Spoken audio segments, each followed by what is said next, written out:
मगहिया भाई बहन के बुलेटन काका के राम राम आथिन मगहिया खबर में सुनते देश दुनिया के खबर। बिहारी सभे के सहारा में फसल 410 करोड़ रुपया।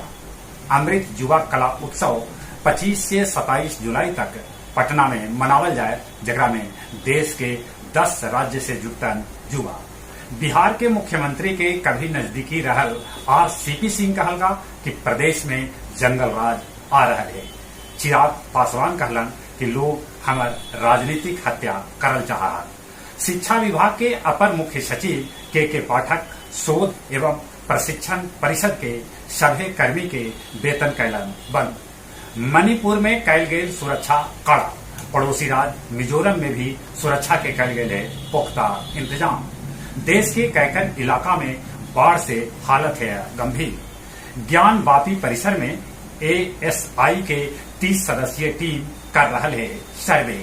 डोभी चेकपोस्ट पर भरायल 42 लाख रुपया के दारू। सूडान पोर्ट पर एगो विमान दुर्घटनाग्रस्त हो गए, जगह में 4 सैनिक के मौत हो गए, तब 9 सैनिक हो गए घायल।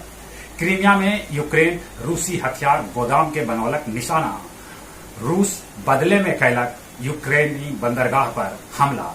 अवैध रूप से 2 चीनी नागरिक भारत में घुसे के कर रहा प्रयास, जिनका पुलिस कैलक गिरफ्तार। गया से चले वाला वंदे भारत ट्रेन अब बनारस से कोलकाता तक चलावल जाए।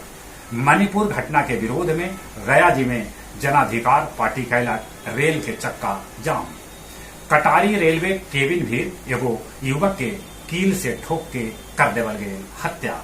बांके धाम मंदिर में पहुंचलन गया के जिलाधिकारी डॉक्टर त्यागराजन। अब कुछ खेल के समाचार। एशेज सीरीज के चौथा टेस्ट हो ड्रा। ऑस्ट्रेलिया भी रह गए एशेज कप।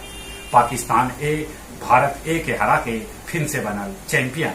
सात्विक और चिराग की जोड़ी कोरियाई ओपन जीतलन। श्रीलंका के क्रिकेटर लासिन श्रीमाने लेलन संन्यास। चलिए एक बार फिर से अपने सभी के बुलेटिन काका के राम राम।